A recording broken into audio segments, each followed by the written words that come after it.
Last Pipe Productions and Wayland Utani present the New Way Space Podcast. The New Way Space Podcast contains adult content, including lightsabers, aliens, and Zardu Hasselfrau. Listener discretion is advised. What is your name? Illuminale che tare bella mina c'hai, e patte se bat. Good. That whole thing's your name, huh? This thing bled acid. Who knows what it's gonna do when it's dead? I think it's safe to assume it isn't a zombie. What did you like better, Jedi or The Empire Strikes Back? Empire. Blasphemy. By Grabthar's hammer. Water savings. Everybody wants to be naked and famous.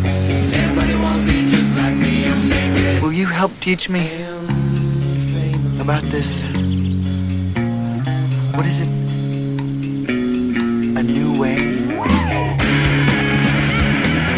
Welcome to the New Way Podcast in space.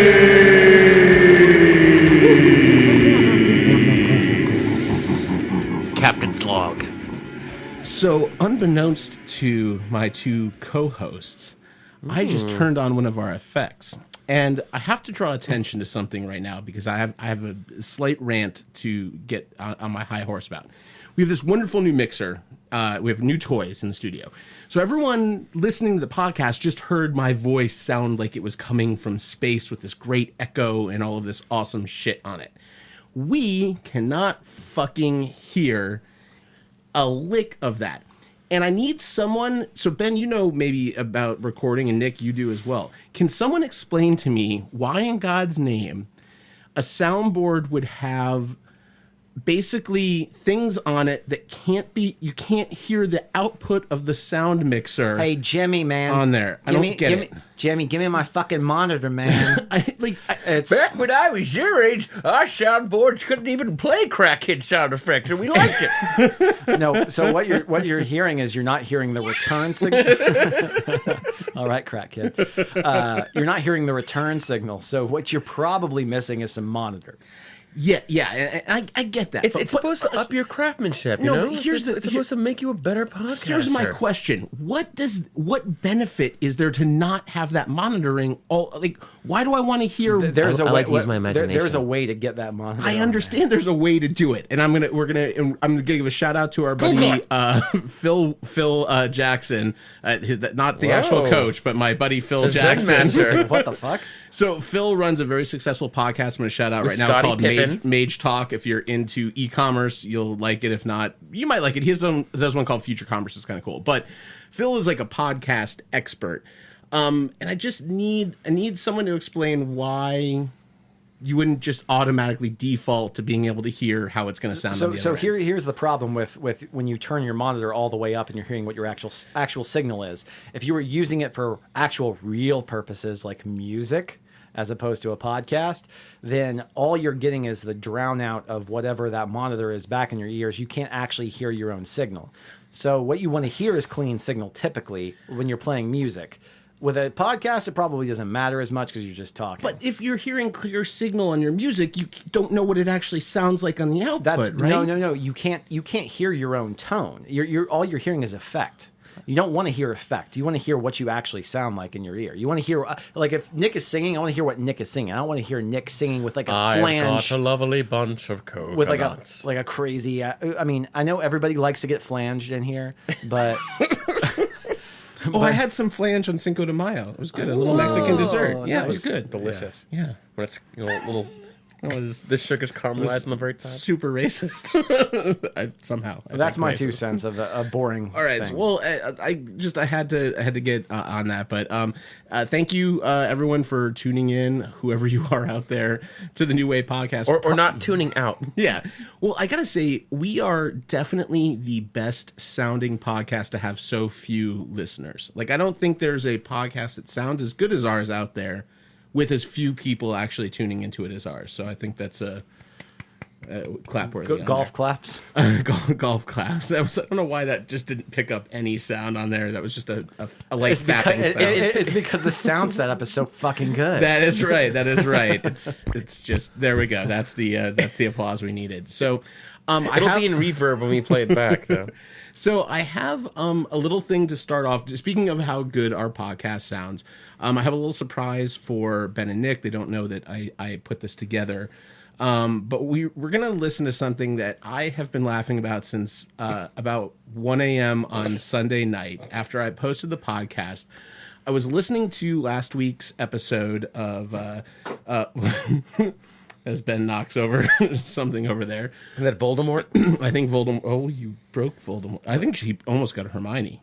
Nick would have been up out of his seat on that one. Let's have words. Just getting those eyebrows on. But so I was listening to the podcast on the iTunes podcast app, because we are on iTunes. And the podcast app has this great little feature on it where you can speed up or slow down your podcast, or whatever you're listening to on there, and you can make it like 1.5x, 2x, or 0.5x.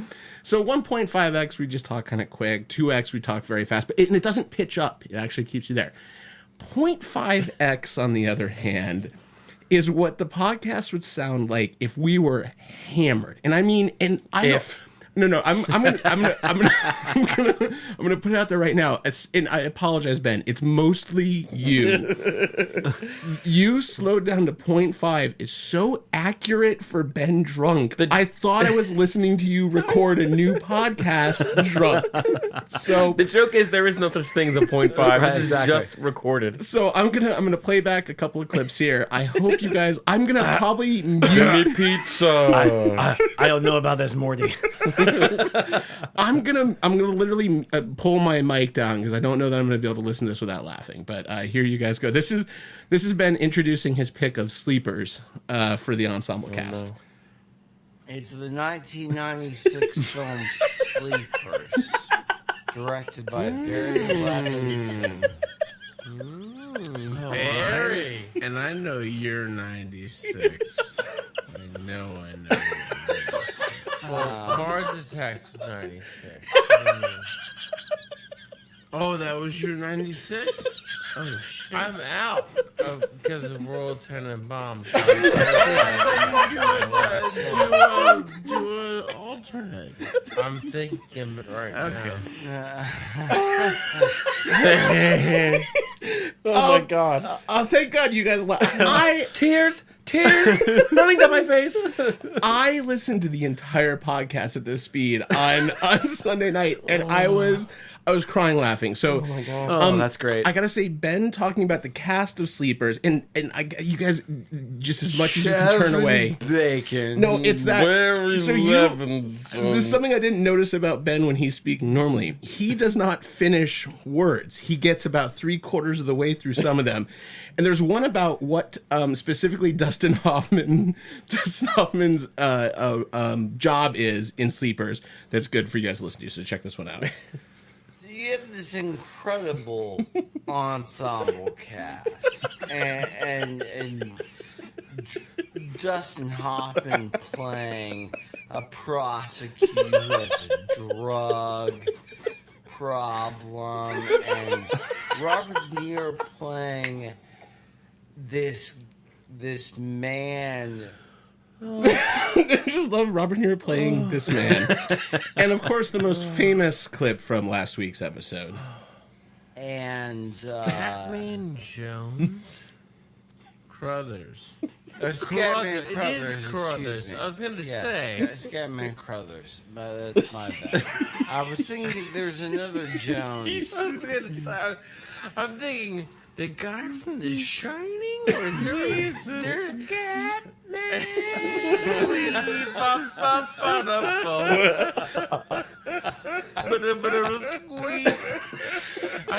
there two Scatmans in the 70s?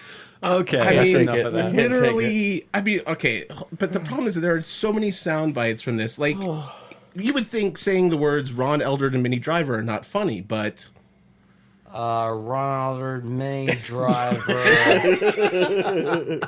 You would think talking about Nurse Ratched from One Flew Over the Cuckoo's What a Nest. lot of people feel like is a great villain in Nurse and Nurse? Nurse Ratched. Nurse Ratched with Louise Fletcher's character. I have no idea. Martha, Another good Ben one. you have to do this. And Nick's best one. Which one is Ben? Which one is Nick? So anyway, folks, that was I thought that maybe you guys would find that somewhat as entertaining as me. There are apps that can like speed up your voice and make it low, and there's the face app that makes you old and like the opposite sex. We need like a drunk app that takes what you record and turns it into that. It's 0.5. I just found it. You hit your head standing on the toilet. The idea for a drunk app came to you. I think I need somebody to just run analytics on my voice because apparently I have this down to a science. What I love is that your pauses just become exponentially longer, which is really what happens when you drink. Which means we need to run some Jeff Goldblum through your magic machine here. Oh my God! Oh God! Next podcast. It'll take an hour to get through one clip. So go faster. Go ahead, Ben. Anyways, I think that Matt was still the one that came up with the topic of this week, but I wanted to first talk about this past week. What we talked about right when before we recorded the podcast, we were doing about to do the Guardians of the Galaxy Volume 2 viewing. And I think we were going to take a quick moment to talk about what our thoughts were, what our feelings were about that movie, and then kind of seg that into what the topic is, which I'll let Matt introduce. No, that's entirely correct. Yeah, and I mostly look. So I'm the easiest one in this. You asked me a month ago would I love Guardians of the Galaxy? I'd say yes. You asked me 2 years ago. I say yes. You asked me after. Matt's already seen it again. Matt went and saw it yesterday. I've actually seen it 3.5 times. I've seen it twice. You fall asleep or something? Saw it twice in the theater, and then I found a bootleg and I watched that on my iPad, and then I watched half of it again on the iPad. So I'm working up to number 4.5, 5.5 soon here. I hope that the FCC is listening. Yeah, well, you know what? How many times have you guys paid to see it in the theaters? Once. How many times have we seen it? Once. Either way, Guardians of the Galaxy is getting more of my money, so it's fine by them. But I loved it, but I'm more curious to kind of hear. You guys seemed a little bit more, not that you disliked it, but a little bit less adulation than I had for it. The way that I thought about it, it's an impossible movie. If you're a fan, and like I've said before, Guardians of the Galaxy was my favorite movie of 2014. The sequel is an impossible movie not to like, but in my opinion, I felt like it was an impossible movie to unequivocally love because structurally it had so many kind of bizarre problems, which I found really weird considering, one, it had maybe the most realized Marvel villain to date. I agree with that. I think that, and no spoilers aside, an inspired choice by James Gunn, the master, to get Mr. Blue Sky, ELO's best song they ever wrote, part of the soundtrack. Just like I said, that one episode, he really came through. But no, and in the high moments, the really best moments are as good or better than anything in the first film. So by all measures, in my opinion, it should have been better. It should have just been far and away like just this mind-blowing thing, and it didn't add up for me totally. I need to watch it again. I really liked it. I was laughing throughout. I had a really fun time. There were lots of jokes I didn't like. There were lots of jokes I felt really didn't land, but they swung for the fences for the most part. Sure, you can appreciate that. But I think my major thing was structure. I felt like it really needed. Because the structure of the first film is its strong point. I mean, it really is just such a structurally sound movie. There's nothing that feels unmotivated in the first film for me. Even though it's an origin story, so it has a harder job of doing that, yeah. Yeah. You know, when we first saw the first Guardians, I don't think I liked it as much as you guys. And upon repeated viewings, like, okay, this is unequivocally my favorite Marvel film, right? And I think that this movie has a really good chance. Ben, if we were to go see this again tomorrow, I think it has a really good chance for us to just exponentially love it more than we did on our first viewing. I absolutely agree. I also think, real quick, and this sums it up for me, I don't get into I don't have to get into structure or anything too in depth. For me, it boiled down to this: the intro is so good on so many levels. You hit the ground running. You get a real sense that these guys have been a team for a while, taking these, guns for hire jobs, and here they are fighting this monster to this awesome musical sequence. Baby Groot is at his best, and all the actions happening in the background of this scene, out of focus, which is great. It was great. Not to give too much of the movie away. It starts off with such a bang, but it's effective because even more so than the first film, we see Rocket Raccoon with a rocket flying around, shooting this monster with his gun, and they're all fighting as a team. They're all together. They are the guardians of the frickin' galaxy, right?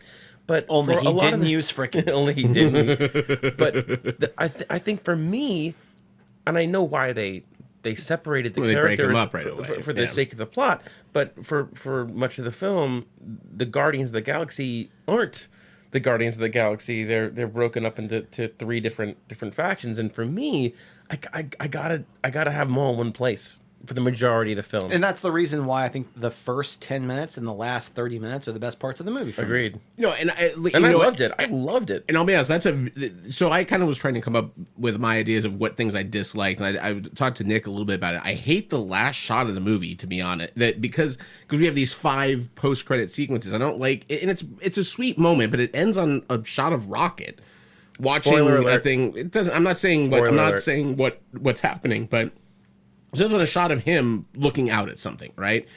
And it's fine. It's a great character moment. I don't think it's the moment that should be the final image of the movie. And it, honestly, when it faded out, I was waiting for the fade to come back up to whatever a new scene was, but then it went to Guardians of the Galaxy Will Return. And then all you got were 5 lousy post-credit sequences. I love those post-credit sequences, though. 5 sequences. The 5 was a little much. Did James Gunn just go, you know what? Let's have another movie's worth of I gotta footage. say, the Groot one was in retrospect, amazing. Because the Groot one is very, very well done. But we won't talk about it for anyone who hasn't seen the film yet. But yeah, I agree. Like, I think there are some moments and I also agree with you that, and it sucks because you know that every time they're making these movies with these casts, the first thing they do in the second movie is they split them up. They pair off people. How do these different groups of people interact? So we put Rocket with Yondu because we haven't had them together. And I get why, because if the group was together, Rocket and Yondu probably wouldn't interact a whole lot. It would just be Quill. So I get why it happens. A big part of the plot is that Yondu saw so much of himself Correct. in Rocket, and that might not have been something that people immediately think. I think for me, that's what I liked the most about it, is how much everything in that movie is steeped around family. How every single character at some point is paternal to baby Groot, or maternal, or whatever you want to say on that one. There are all of these just sweet moments that every interaction is about how a family works together. You know what else is interesting? So in one of the post-credit sequences, Groot and Peter Quill. I'm not trying to give anything away, but Quill comes in and as is his wont, he responds with "I am Groot," and he goes, "Yeah, but you know what? He's starting to understand the Groot language, which I think is super awesome." And it didn't even really dawn on me until after the movie that he was starting to pick up on it, which means everyone else is too. I think ultimately Rocket was always the only one that had the insight into Groot. But yeah, I think one of the reasons why I came out mostly satisfied from the movie and why I keep watching it to find kind of layers to it is that it's because you cut the hole out of that popcorn bin. This is very true. Did you, by the way, get your popcorn bin back? I did. Okay, good. That was a big concern of Ben during the post-credit sequence and post-movie, was his refillable popcorn bin. We lost 2 people. We didn't know where they went. Ben was like, hey, I'll find them. Where's my popcorn bin? I've got to find my popcorn bin. I gotta get it. But I think what I liked is I've watched so many, because I consider Guardians a comedy, right? Even though it's this space opera and this stuff, it's mostly a comedy, right? And comedy sequels, what is this look you're giving me? I mean, is Back to the Future a comedy or an action adventure, Ben? Exactly. Is Ghostbusters a comedy or is Ghostbusters? It's a comedy. Okay. It's a comedy. I disagree, but I know you disagree on that one, but I think people go to Guardians of the Galaxy to laugh. They don't go to that's a thing. The number one, if you asked everyone in the world to identify Guardians of the Galaxy by one word, they would say funny or entertaining. I think how you have to classify these tough movies is it's a science fiction comedy or it's that's a fine. horror date movie. And actually, that'll segue into our thing nicely. But I think the biggest thing about Guardians of the Galaxy is heart and comedy. Those are the two things I think that differentiate. I wouldn't disagree with that. It's not a pure comedy. You can't put it in a box. No, I agree. And so, but the problem is that so many. The reason I wanted to draw the parallel is so many comedies are known for not having a good sequel. They never live up. And most of them make the mistake of something like Austin Powers 2 that takes everything from the original and just amplifies it without any care whatsoever. Hangover 2. Honey, I Blew Up the Kid both works as a sequel and amplified one of their main characters. It literally amplified them by size. No, I Can you amplify by size, Ben? I'm not sure about that terminology. Or is that only sound? I've seen Ben amplify by size. Oh. All I remember about Honey, I Blew Up the Kid is that Nick Zielinski, the son, the nerdy son, is named Nick, and Kerry Russell falls for him, even though he's a nerd. Even though he's a nerd. The title of that movie is what I say every time I have a sexy thought in the shower and I get out. I'm like, honey, I blew up the kid. Sorry, never mind. Oh my God almighty. Does your soundboard take things out of the podcast? I literally just looked for a sound to follow that and nothing. Just a series of things that would just make it way worse and not in a funny way at all. Can I say one last thing about Guardians 2? Way to go, Chuck. Hey, yeah, go ahead. That's pretty good. That's a real deep cut. That is a deep cut. Any of our listeners who know where that's from. Yeah, we'll give you a prize on that one. P.O. Box. The thing about Guardians 2 is it is a classic sequel, Hollywood sequel in a lot of ways. You talked about this, Ben. It's a bigger budget, more special effects, bigger set pieces, right? It's a movie that it bombards you with CGI. And yet, I didn't get that, like, bombarded with CGI feel.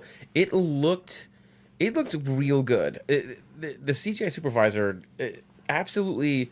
You have a movie where you're being bombarded, and it's not a single shot, but isn't heavily CGI, but it doesn't have that feeling that so many movies do, where it's just kind of hitting you over the head, or it feels unnatural, or takes you out of it. And that was the difference. Is that unlike something where these sequels go crazy with Iron Man 2. Yeah, even though I knew it was bombarding me, I didn't feel like it because I was enjoying it so much. And I think that's a real testament to James Gunn and what he's done. And yeah, there are some issues with it and there's some things, but as far as sequels go, other than Winter Soldier, which literally just made a different themed movie from the original, which I can't even call a sequel. It was hardly even a sequel. Yeah, like it's just a completely different movie. It puts the sequel in sequel. Oh, God. Because you should all see it. Quill. That was worse than my Honey, I Blew Up the Kid joke. Peter Quill. It was less creepy than your Honey, I Blew Up the Kid. Honey, I Blew Up the Kid. Stop. God, don't make. Wait, actually, can we go back motions with it? I blew up the kid. So you're saying you're in the bathroom and I had a sexy thought. You have a sexy, and I got an erection, and so I said, "Honey, I blew up the kid." It's a masturbation joke. That's the sound that happens when Ben is completed.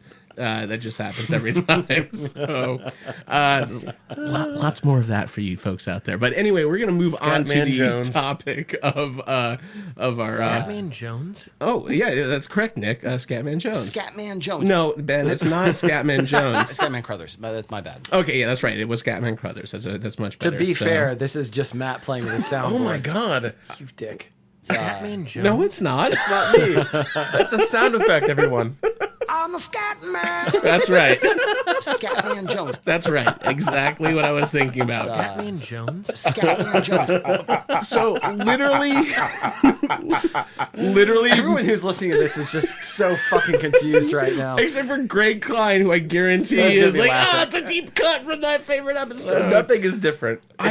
So the soundboard I've got, it has a feature where I can just put things on loop. And I made a song. I didn't actually record anything on it, but I had you auto-tuned the Scatman Jones. Oh no, I just had you and Ben saying Scatman Jones back and forth as the background of a song, and then periodically go, "I'm a Scatman," and oh my God, it was fantastic. That's glorious. That'll be a deleted scene for some of you folks out there. But anyway, to get to our topic of this podcast, because of Guardians of the Galaxy, I had space on the mind, and I wanted to think about what are our favorite space movies out there. And there's a couple of interesting things that's happening with the podcast now. We brought Nick in, which is a great addition. So I'm super happy to have you here. And probably the impetus for getting the podcast back going. So we appreciate it. But I don't take all the credit, like 95% of it. All right. I regret everything about that. So one of the things, one of the things that I thought was kind of interesting is that now that there are three of us, so Ben and I used to say, okay, hey, this week we're going to talk about sports movies. You pick your 5 favorite sports movies. I pick my 5 favorite sports movies, and I'll go through my list. And I'm like, Ben might have this one, so I'll keep it off my list. Now there are 3 of us, so I'm constantly. Oh yeah, I have to play that game where I'm just like, I know that somebody knows I'm going to pick this. Or I'm going to pick something that I would would typically pick something else but I'm not going to because I'm so cognizant of what your guys' sensibilities are that I can't pick that because somebody is going to pick it. So yeah, I think this is we don't want another World Tenenbaums in our hands. It's like a fucking Russian roulette here. Exactly, and so that's one interesting dynamic to it, and the other interesting one is that we've kind of added this bonus thing that happened from the Guardians soundtrack idea, which is that we want to throw something out of left field. So the rule this week. And where we've tampered down the rules so that each of us can talk about what criteria we use to choose our picks. But it's your favorite space movies, and then your bonus track is a movie that doesn't take place in space that you think would be better or more interesting or just interesting in general to be taking place in space. Yeah.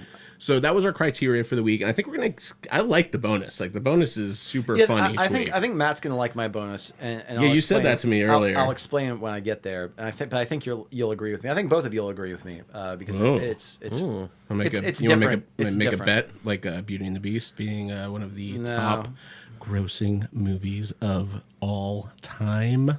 I knew that was coming. All the money. I'd rather not place that bet. All the money. Okay. You guys. Anyways, I still love you. You're my best friend. Right. I just love you. I just want to go to the rooftops and scream, I love my best friend Evan. That's right. Exactly. All right. So I think... well, I feel like I've done a couple podcasts with you guys now, and I kind of know how you guys work. It kind of got into your head a little bit, and the first one was a little rough. And then I kind of started to learn, how you guys came up with your picks, and I think that I'm really prepared for this week. So even our arbitrary rules. Yeah, well, watching you guys, I learned that you have to make a bunch of arbitrary rules. So my selections all take place in space post 2025. It can't be. They have to have at least 5 different aliens. It has to. Are you being serious? It has to star Marlon Brando in some capacity. Come on. I had to have watched it at least once during my high school years. While menstruating. My mother has to rate it at least a 6 out of 10. Can you mute Nick right now and I'll start talking about my I thought you guys liked all He's these been arbitrary muted the whole rules. podcast, actually. It just sounds like we're having this weird conversation with somebody who's not rules? there. All right, so what is your actual criteria for your choices? What just kind come of, up with something? or you just randomly just went through space stuff? You said that it's a movie that takes place in space.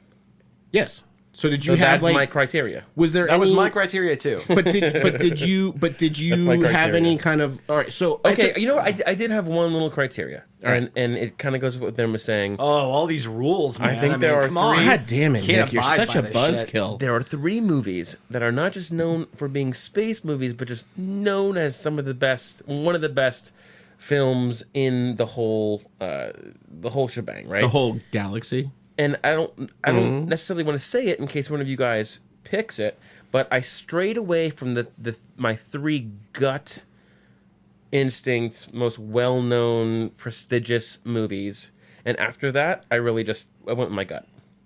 Okay, I like that. My first one is Galaxy Quest. God. Did you pick Galaxy Quest? Yeah. Nice. God, we have a double. Damn it. Well, that's a good thing, man. That is a very good thing. I love this. Because Ben's watching the timer, and we're already halfway. And we're already halfway through the. We're getting a little long in the tooth here. We got to speed it up. Yeah, that's great. Go ahead and talk about my favorite movie. No, but let's take this tandem here, okay? It doesn't start off in space. You said that. God. Let's double team this bastard. By Grapthaw's hammer. You don't have a sound effect for that? Oh no, I got nothing. Okay. So Galaxy Quest was a movie that I didn't necessarily expect a whole lot out of despite a stellar cast. I don't think anybody did. I mean, that movie came out of fucking nowhere. And it was Disney, right? It was a Disney film. Well, and what's pissing me off, I've been following Dean Parasot, who directed that movie, waiting for a movie to match how good that is, and he just never quite hits it for me. But for anyone who hasn't seen it, the premise is awesome. It's about a bunch of actors who were on a show in the 60s, 70s. They were on Star Trek. It's supposed to be a Star Trek type show, and now they're kind of in the twilight of their careers. They're not doing anything else. They're just appearing at these Comic-Cons and having these annoying grocery fans. store openings and shit. Yeah, commercials. But then they are thrust into the real life world of their characters. Well, but the premise is also like the way they do, and this has been done. I mean, you've got classic movies that have done this. You've got newer movies for everything from Three Amigos to Bugs Life have done this. It's formulaic, but just so well done. People mistaking regular everyday folk for heroes. But what I love about the aliens is that there's a throwaway gag, but it's so great that the aliens have been receiving. They've been basically watching Nick at Night. And they think that they're like documentaries about these things. So someone's like, "What about Gilligan's Island?" And all the aliens are like, "Oh, those poor folks marooned on that island." Like, it's amazing. And I think the aliens are one of the reasons why that movie elevates so much. You've got a great core character cast on there, but the aliens are so sympathetic, and there's so much heart in that movie that is earned very. It should not work. Like, and Sigourney Weaver as a blonde. Sigourney Weaver is a busty blonde, which wow, it's good stuff. But yeah, Galaxy Quest was on mine, and so one of the kind of tying into criteria. One of the reasons why I chose Galaxy Quest is that I think, for me, the best space movies are built on cast and character. Those are the most important things because outer space is crazy and weird and frightening and all kinds of things. So if you don't have a good tie-in for kind of the everyday man, it doesn't work. And the movies that prove that to me are the Star Wars prequels. I think Star Wars works because of Han Solo. Everyone identifies with the idea of Han Solo, this kind of guy that's like, I don't believe in your religion, I don't believe in your shit, I'm just about money. Me and Chewie, we want to just like your shit. We have someone we can kind of latch onto. That character doesn't exist in the prequels. They try to make Obi-Wan that character, and as good as Ewan McGregor is, he's not. There is no one you one can. One of the few shining spots of that entire. There's no trilogy. human element in the Star Wars prequels. There's not a single character that's us. There's no one we can even remotely identify with. And that's not the unless you're only Jamaican. Problem. Yeah, it's not the only problem I have with those movies, but it's one of the biggest reasons I don't think it works. But that was one of the criteria was why I chose Galaxy Quest, was that the cast and the characters are great. Ben, tell us about kind of what you were thinking about and what your first choice was. Well, I really like Galaxy Quest. It actually is one that did not pop into my head, but should have. But I probably would have avoided it. If I had thought of it, I would have probably figured that one of you guys would have picked it. There was no criteria that popped in my head. The only thing that was like initially, like I kind of had this flood of like 10 movies, and I was just like, I can't pick 4 of them because they are so well known. And then I rewound. We all did that. And then I rewound on one of them because one of a space movie is my top 5 movies of all time. 2001: The Space Odyssey. No, and I know what it is. I know what it is. But you know what it is. It's in my top 5 movies of all time. It's one that I didn't pick because it's my top 3. It's Alien. Exactly. Yeah. It's Alien. That one, yeah. So Alien's one of my favorite movies of all time. And just to geek out for a second, Alien is one of the most accidentally awesome films of all time. I am not a Ridley Scott fan. As a matter of fact, I would consider Ridley Scott the most overrated director in modern in modern film history. Jeez. I do not like. Get down on these happy balls, why don't you jump right in? That's what you would say to Ridley Scott if he was here now. I really dislike. I think he's a pretty phony director. I think that he's phony. Wow. Going Holden Caulfield on our asses. I think that he's visually. You're a phony. He's a visual innovator, but he has a very hollow aesthetic. He's got a baseball mitt in a rye field. Anyways, I'm not gonna make the whole podcast about why I don't like Ridley Scott. We don't have the time. The The fact is, I don't like podcast can only be 4 hours maximum. So I don't like Ridley Scott, but the fact that he directed one of my favorite movies of all time is kind of a testament. Originally, Walter Hill. Accidentally. Originally, Walter Hill was supposed to direct that movie. Walter Hill directed The Warriors, Hard Times, and was the basis for the main character in Goodfellas. Yeah. No, it's a joke. It was a Harold Hill, Walter Hill joke. All right, continue. Go. Run. Anyways. So Walter Hill was supposed to direct that movie. There were some scheduling conflicts. Originally, Ridley Scott was hired as the director of photography. Decided they saw his talent and they were like, "Oh, okay, we're just gonna let this kid direct it." Okay, young Ridley Scott brought him in. He's got a cool name. That production was so fucked up. There were just so many problems. Like none of the props worked, none of the costumes worked.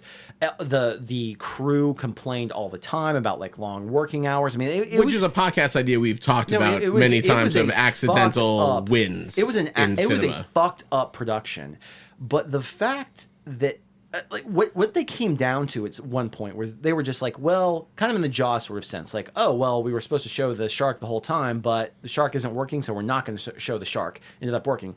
Exact same thing worked with Alien. They were just like, oh, we were going to show the alien a lot, but now we're just going to kind of hint at it, and we're going to show these little things and whatever. And through the editing process, that movie, because the performances were all so great, and it was, and it's the characters, it's the characters, and it's Sigourney Weaver in her first major role. Well, I love that. Like literally, Alien is the if the prequels are what kind of like are the what proves my rule. Alien is the other side of it, and that is it's entirely populated by human relatable characters. Exactly. There's not other than the non-human character in it. Which I mean, if we're spoiling Alien for you right now. There's a droid in it, and every Alien movie has a droid in it an android that you're not supposed to know about. But everyone in that, they're blue. I love that movie is blue collar workers getting fucked by a corporation. It by feels very accident. Ghostbusters. Yes, it's like these are kind of the everymen, and so and women.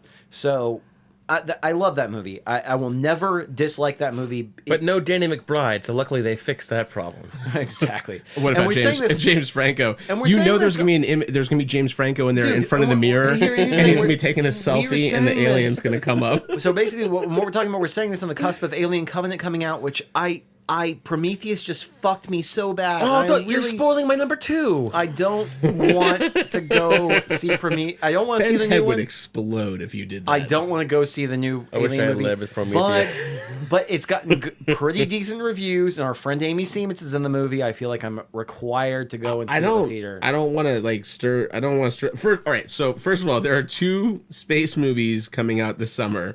I told my brother I was going to see purely because of my friendship with both of you guys. Alien Covenant for Ben and Valerian for Nick. All right, and Ragnarok, which for by the all way of is us. super interesting with my next choice. Oh, that's my next choice. Did you really? We are Fifth 2 Element. for 2. We are So Nick and I have now 2 for 2. for fucking 2. Wow. So you guys are the same people. This is kind of true. Well, you know what? It's okay because now I can go with one of the ones that I cut. Leprechaun 4 in space. Do you remember Leprechaun 4? Oh, dude, I remember. Do we remember? Do you remember they have a spoof from Alien where the leprechaun comes out of the man's Yes, groin when right. he's having sexy time with the lady, and then the leprechaun jumps out and he goes, "That's what you get for not using prophylactics," and runs away into space. I like that it was a lesson movie. I like that it was about a moral story. But what I kind of pulled from what you did last week, which I thought was really interesting, is that you didn't necessarily pull 100% your favorite.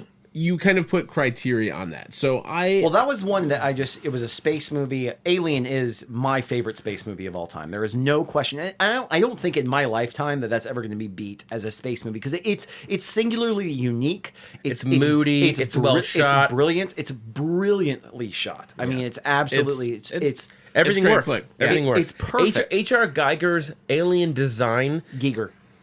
Geiger? Is it really Giger? A lot of penises and vaginas in that movie. I think I've in the mispronounced design. like 17 names in the few episodes that we've recorded together. I said Patty Smith instead That's of okay, Smythe Nick last time. Santa Fracci. He said There we go. Scatman Jonas. and his brothers. No. I'm sorry, you got it wrong. Scatman Jones. That's right. But That's anyway, exactly what those it's supposed to be. alien designs are so unlike any Alien movies now outside of Covenant. Really, it's so unique. We were talking about this and scary, man. The alien design. What's great about it? Why they hide it so well is that when it first comes out, there's only one movie that's done it to that effect for me, and it's be controversial maybe as far as how much people enjoy it. Although I know you like it, I'm not sure about you. Is Cloverfield was one of the few movies where I had, based on all of the things you see, the pieces of the alien, you're like, I don't understand the physiology of what I'm looking at. It's not until the action figure comes out you really know. Dude, it was the first movie that I was like, please let them do an action figure. I still don't know what the Cloverfield looks like. Yeah. And that's what's so great about Alien is it doesn't feel like it's a human in a costume, even though it is a human in a costume.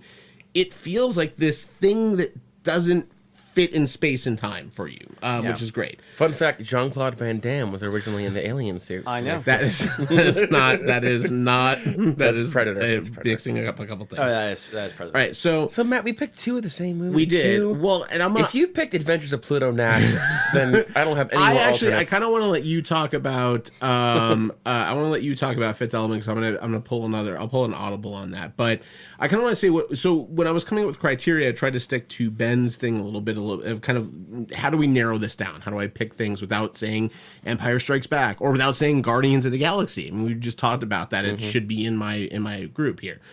So I wanted one movie that was just a flat out comedy. I wanted one movie that was a great rollicking adventure, which was Fifth Element, even though Fifth Element skewed a little closer to comedy than I would have preferred for that one. And the other is I wanted a good psychological thriller. I couldn't choose Alien because I knew Ben would choose Alien. So I picked The Next Best Thing, which is a movie that he and I literally talked about, I think, a week ago. And it's a movie that this is how I'm going to name it. Sunshine, or How I Learned Everyone Hates the Ending a Lot More Than I Do. Right. So the last act, not the ending. Not the end, not the last act. Yeah, it's so Sunshine, for those of you who haven't seen it fits a lot of my criteria. It's got an amazing cast. The characters are extremely well drawn. You've got Chris Evans, you've got Cillian Murphy. Well, actually, I would credit Sunshine as being one of the first movies where Chris Evans stopped being seen as just like this, the guy from Not Another Teen Movie. He's a hot guy who is in all of these like teen movies and spoof movies or whatever. But Danny Boyle gave him a chance, and he's perfectly perfectly good. In Chris Evans is one of those actors that literally clawed their way out of easy role. Like Chris Evans could have coasted being the Chad Michael Murray, of the world, and made a ton of money and did just fine. And I love his career trajectory. But that movie is very polarizing. If you guys have not seen Sunshine, the first two acts are basically philosophy 101 in space. It's ish. I've not seen it. There's a lot of kind of philosophical debate. There's a lot of kind of elevated discussion. It's Alex Garland wrote the screenplay for it, who did Ex Machina most recently, and has a new movie coming out soon with Natalie Portman. It looks really good. I'm going to see anything that guy makes based off of Ex Machina. Well, and Oscar Isaac is in the new one as well. So Alex Garland also wrote 28 Days Later, which Danny Boyle also directed. He also wrote The Beach. He wrote the novel The Beach, and the script of The Beach, which Danny Boyle also directed. They are very close friends. Now, some people shit on the screenplay in the beginning as well. For me, I found it to be a very compelling space drama. You've got a lot of people that are having discussions. There's nothing. This is tough because we can't spoil it for Nick. I know. There's nothing crazy that happens in the first two acts of the movie. Plenty of crazy shit happens in the first two acts of the movie. But it's yes and no. It's more, but it's not like what happens in the. So there's a polarizing third act for this movie. We'll say that much. I won't spoil it. To say it's polarizing is basically it may be the biggest turn to what the fuck in a science fiction movie I've ever seen, because it completely abandons its aesthetic in the first two acts of the movie. It becomes a completely different movie. It becomes a completely different movie in the last act. You guys want to watch that together? Oh hell yeah! Oh, absolutely. I'll watch that movie. So what was great is I mean, although things may or may not happen in the first and second act. By the way, before you say anything, Quentin Tarantino also mentioned this as one of his favorite movies, one of his 13 favorite movies that have been made since 1993. And he says he hates the last act. He says that the last act completely ruins the movie, but that the first 2 acts are so good, it's worth watching just for the first 2 acts. So Quentin Tarantino is kind of in my boat. I mean, like, that's... And all I can think of is how much fun that's going to be to listen to that rant in 0.5. No, well, what I like is that I like it. Nick is a big fan of this, of somebody that just swings for the fences, Yeah. and they literally say, "Hey, why don't you watch one of the most mind-bendingly interesting, introspective space movies of all time? Let's just come on in, just join us, have a good time, put your feet up." And then you just fuck them. And then, oh my God. And then literally someone comes out and rapes you. And you go, whoa, what? I thought we were just having a good time. Like, no. We were setting you up to do this. And you're like, I don't think I enjoy that. But there's one asshole like me that's like, I thought it was kind of interesting when they tried to rape me. I thought that was a really bold move. I don't like that analogy. Bad road. I think you went down a bad road. Talk about The Fifth Element. I like...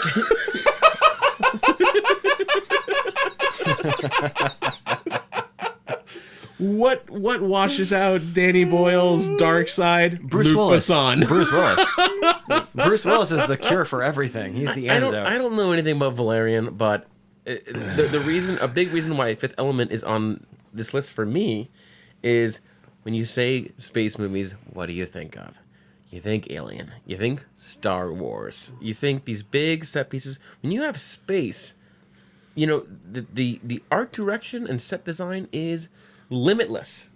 It could be so different, much potential for interpretations, and space movies usually have these great set pieces because you could be on literally any planet on any terrain, and I love Luke's like just the visual aesthetic of a Fifth Element. It looks so good.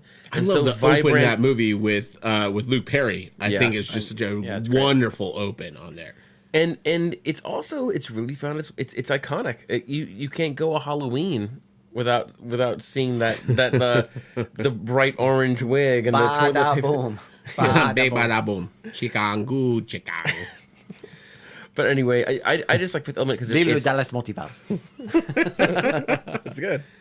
It's fun, and the set pieces are really like the xenomorphs in Alien. You take a trope like space and really had it look really cemented kind of. Oh, the his costuming and set filmmaking design aesthetic. is unparalleled. It's and I And think the opera scene and like one of the things I wrote on kind of my list when to talk about this is that of all the movies that I think Guardians of the Galaxy owes to, Fifth Element is by and far number one. Like, it is so high. The only and when you look at the trailer for Valerian, it looks like that is really amped up, like Guardians 2. You're seeing a bunch of different worlds, a bunch of special effects. You're seeing some practical, Which some CGI. doesn't automatically make it a good movie, but I agree. I'm saying I'm in. I'm in from from the trailer. It's gonna be. I mean, but I think Fifth Element should instill a certain amount of faith. You know, you're entirely correct. And actually, I think I've been trying to figure out why I'm not more excited about Valerian. And I think you kind of hit it on the head with this. Because when I was writing this up, I'm looking at Fifth Element. I'm like, God, like there's so much that Guardians owes, including like, especially Guardians 2. The Ravagers' humor is Captain Hook, Pirates-esque, like silly humor. They are just silly, ridiculous humor. And Fifth Element absolutely does that with Gary Oldman and with the stuff, and I love that. Yeah. Though there's one thing missing from the Fifth Element for me, and it's what worries me about Valerian, and it's what Guardians does and gives you excess of is I need a star. heart. I need a star power. I need a heart. You miss Heart from fucking Fifth Element? Yes. Oh, she didn't learn war by looking through the alphabet? Bullshit. Come on. Bullshit. Bullshit. Ben, I've been through this with him. It's hopeless. I do not feel heart at all in When Fifth I Element. saw that movie as like a 16-year-old, I was like almost crying at the end. I was an old man when I saw that movie, and I was hard into the wilds. Fuck you, man. No, sorry. That movie has tons of heart. I find heart in Ian Holm. I don't find it in Lilu. I don't know love. Well, a little while ago, Matt was saying he didn't want to see Valerian because there wasn't enough stars in it. I'm like, what? Cara Delevingne isn't enough for you? Okay, well that's the other guy who was in that movie that I saw that I can't really remember the name of, but he was good in it. This time I literally mean it, but we are gonna go long, so I'm just gonna move on to my next one. I'm out of picks because we've been doubled up. So I'm gonna do a really, really fast one, and this one is just one that I had to throw in. I've heard Ben say that before, and it wasn't true. Can I guess? It's always fast. Do your setup, then I'm gonna guess. Good call. It's a classic film. It's a foreign film. It's a film that I figured nobody else was going to pick, but it is one of unequivocally considered one of the top 5 science fiction films of all time. I was going to say Buckaroo Banzai, but no. It's not 2001. No, it's not 2001. I immediately completely discard 2001. It is iconic, but it is the equivalent of 2001, which is 1972's... Metropolis? No, Andrei Tarkovsky's masterpiece, Solaris. Solaris, not the new. I thought you were going to go for the remake. Actually, no. Actually, the interesting thing about the remake, great movie, a little bit closer to the novel than Tarkovsky's original Solaris was. And funny enough, Solaris is Tarkovsky's least favorite movie that he ever directed. Well, and also and it's my favorite. Also, often compared to Sunshine, which there's a lot of like people in one or two camps. Anyways, very quickly, for those that don't know, the film basically is about a psychologist that goes to a space station because everyone on the space station has gone completely insane and nobody really knows why. They're sending back messages that don't make sense. He shows up and he's there interviewing all of these people, and all of a sudden his wife shows up, who has been dead for 10 years. And it becomes kind of clear that this cosmic event that's happening in this supernova star that's close by is creating this power that allows what people want or what people think to appear and to manifest themselves. And so... But they're on Earth? No, they're on a space station. They're a space station. Space station. A space station. And so it takes place in space, which is another one of those criteria. It takes place in space. So the whole time, it's a very bleak movie, but it's a really interesting comment on the way that on psychology and what we want and what we desire and also what we remember and the way that we would manifest things that we think, or like, would you if your partner died at 10 years, would you manifest her in the exact same way that she existed then? Now, the difference between the she's about 5 years younger. Right, exactly. Well, in the new movie, in the one that Steven Soderbergh directed that George Clooney starred in 2002. It's Natasha Mickle. Yes, exactly. Olivia Wilde Jr. A great... Or senior, which is actually a good film on its own merit.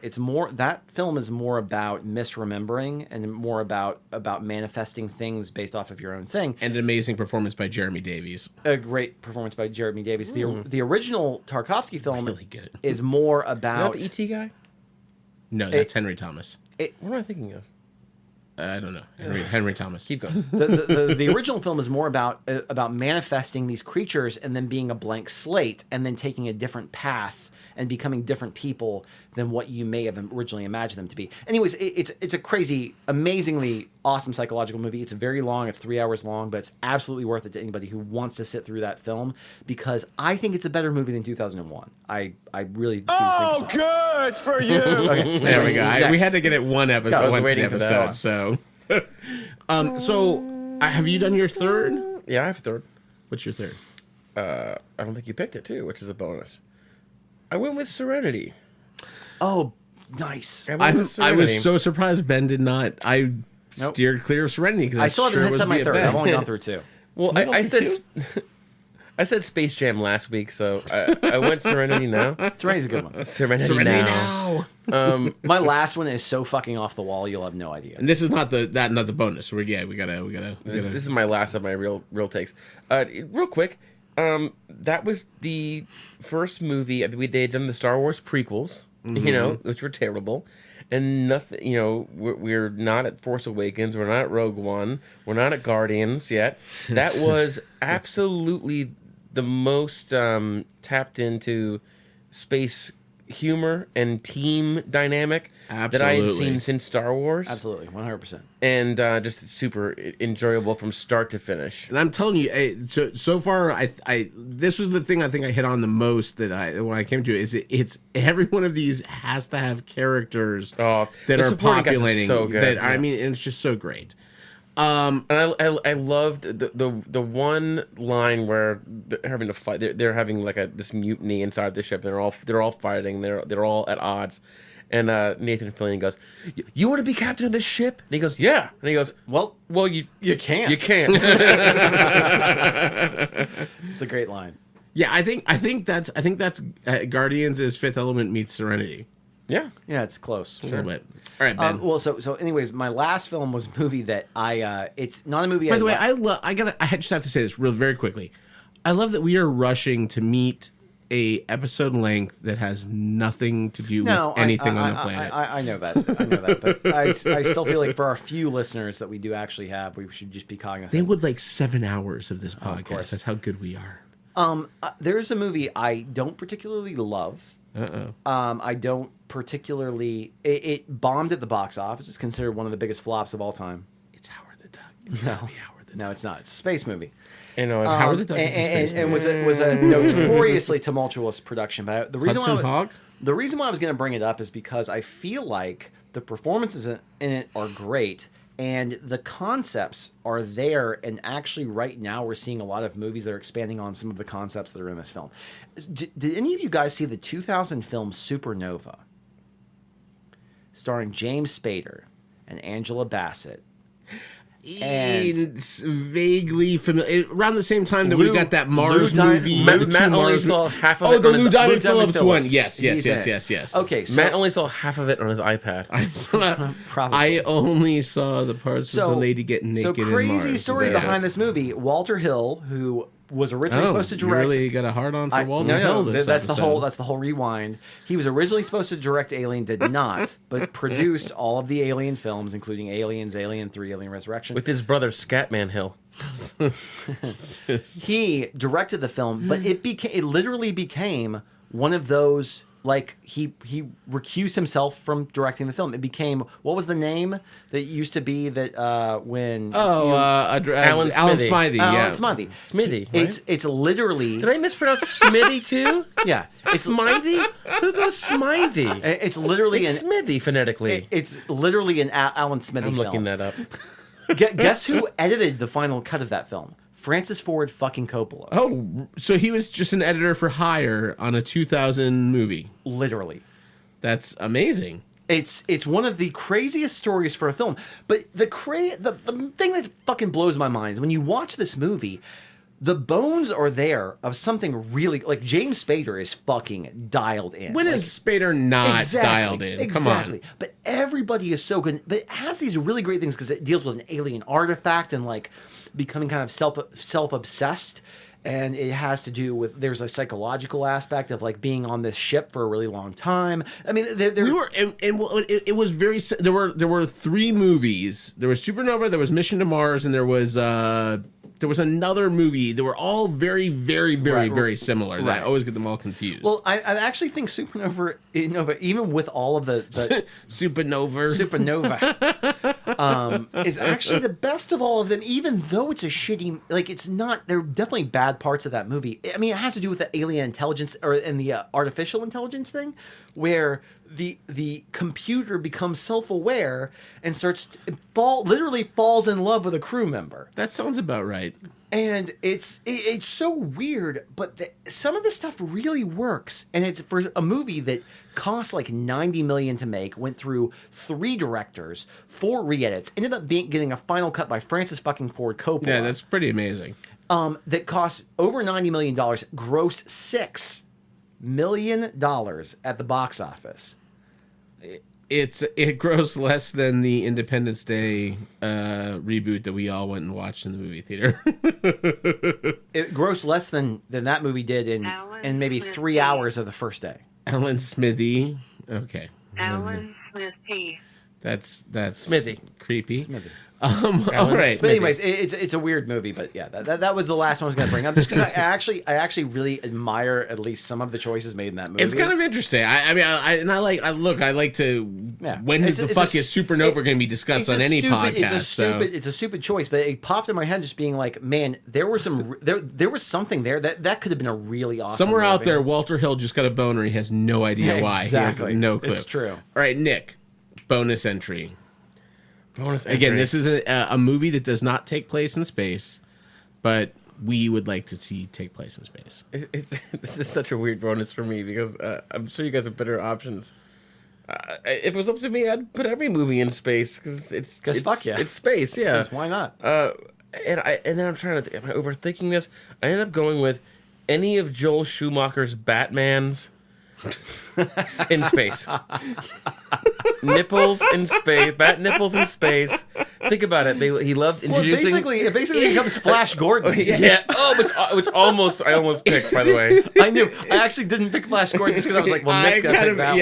I came real close. That is it going to have the guy that's like, it's boiling acid from the beginning of Batman Forever? Because that's my favorite guy ever. They just throw oh my god, it's boiling acid. It's the most expository. The guy is in a Get that drop. Literally in a vault that's being carried by a helicopter, and there's acid rolling around in it. And just in case the audience hasn't figured this out, he goes, "Oh no, it's boiling acid." I'm totally gonna do a supercut where like an alien from the Alien movies gets killed and it starts burning through the floor. It's like, oh my god, it's boiling acid. They're clearly getting all their henchmen from Long Island. Amazing.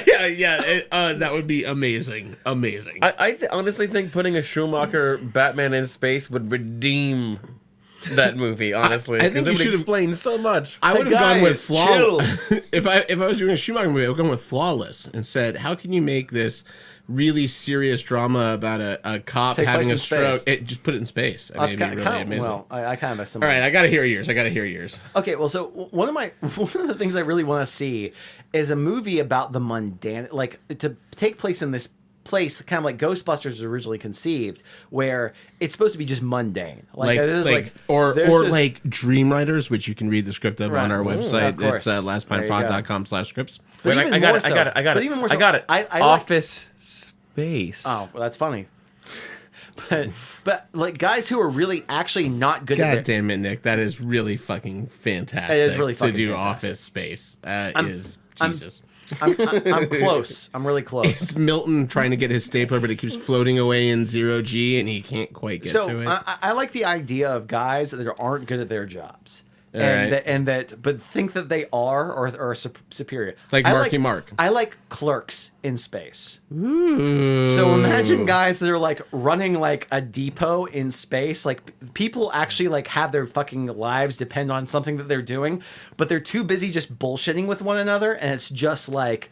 And they don't care. And they don't care about using the consequences. unrealistic dialogue. Unrealistic dialogue and being great completely unconsequential of everything. One of the things Clerks does that people kind of forget is that it's not all a convenience store. It's next door to the video store. So you can set these two different things opposite one another. But I like the choice a lot. Obviously, I like a video store in space. I don't say a video store and a convenience store, but having two like things. Two different themes. Two different things where it's these guys that think that they're like fucking morally superior and like artistically superior, but they have absolutely no prospects, and all they do is bitch about it.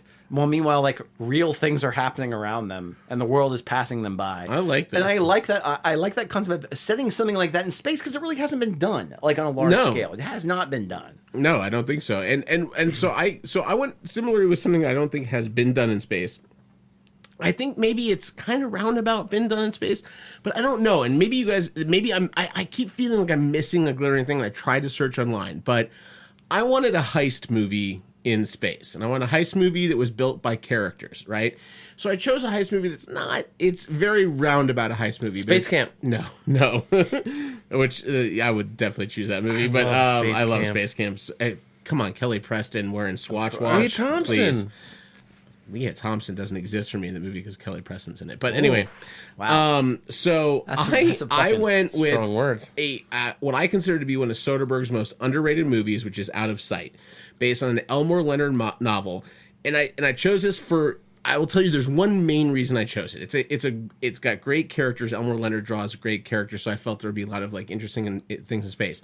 But I mainly chose a movie that's strangely not ruined by Jennifer Lopez. This is true. It's actually almost elevated. It's almost dare elevated. I say? Dare you say? I would agree. And the first thing I was thinking was that they have the scene where they're in the trunk of the car, and I'm like, oh, they're in some sort of transporting unit or whatever, or like maybe they're being like beamed somewhere, and whatever the beaming process is very close quarters or something. Yeah. But there's one main reason I chose this movie, and it comes down to one of my favorite underrated actors of all time, which is Steve Zahn. And I was picturing Out of Sight and then going, what kind of alien CGI crazy creature would they make Steve Zahn's character in Out of Sight into in a space movie? And that was my main reason, is that there are so many different ways to make him very much this, almost like a combination of Groot and Rocket. He's got kind of this like swagger at times, but he's also sort of this big lumbering dumb guy. And it was the main reason I'm like, I would love to see this in space, because I think a Steve Zahn space character from Out of Sight would be highly, highly entertaining. Oh, totally. So I chose a very random movie on there, and that was good. Guys, I like this podcast. No, I like it too. I think it was pretty good. You got it. And I actually really like Out of Sight in Space. I mean, that seems kind of fun. I thought originally you were going to go same director and do like Ocean's 11. Yeah, you know what? Because I was thinking about like, okay, if I do a heist in space, the only fun thing 11. about like an Ocean's 11 in space would be that you could do like a bunch of alien characters or like people from like really weird backgrounds. See, that was my only problem with Ocean's 11 is it all takes place in one spot, versus Out of Sight takes place half in Detroit, half in Miami, half. They're always jet setting. So I was like, all right, Yogi Berra. So that 1.5 movie. So I wanted to see Alien Miami and Alien Detroit, and that was my I was thinking about they're in jails in 2 different states, so I thought that would be interesting to see these prisons and different planets. Cool. I got one for you. Ready? All right. Inner space. In space. I thought about it. God damn you. I actually thought about it. Inner space in space doesn't work. It works because it's small, not because it's big. I literally almost just said I'm gonna completely go outside the norm and say inner space is my space. I almost went for that too. Well, obviously Nick has been and butts for candy and nuts. We'd all have a Merry Christmas, baby. Well, Nick's been taking penis enlargement pills, which is why he's obsessed with Honey, I Blew Up the Kid in Inner Space right now. So I'm gonna just go out on a limb and guess that right now. Well, that's because my penis reduction surgery went so terribly wrong, and now I have to. Yeah, it's actually gotten really awkward in here. There's just penis kind of touching almost all of us, but just everywhere. Anyway, windows are fogging up. I know Ben is watching the clock, and I'll be honest, I have to pee almost as bad as I had to during Guardians 2, which is why I'm like swiveling in my seat right now. So, all right, I didn't say peeing in my seat yet, but it's close. It's real close now that I'm talking about it. But I just see you swiveling. We want to stop. This image will haunt my dreams. Please don't make me laugh. It's really, I'm gonna really come over hurting and right now. We can come over and just end this right now. So I've heard that one before too. So thank you so much for listening to the New Way Podcast. We want to let you know we are now available on Google Play Podcasts as well as iTunes Podcasts. Listen on your Zunes, and we're gonna extend ourselves as far as we possibly can to every platform out there. Extends. So thank you so much for listening to New Way Podcast. I am Matt. I'm Ben. I'm Nick. And we hope you tune in next week. Cheers.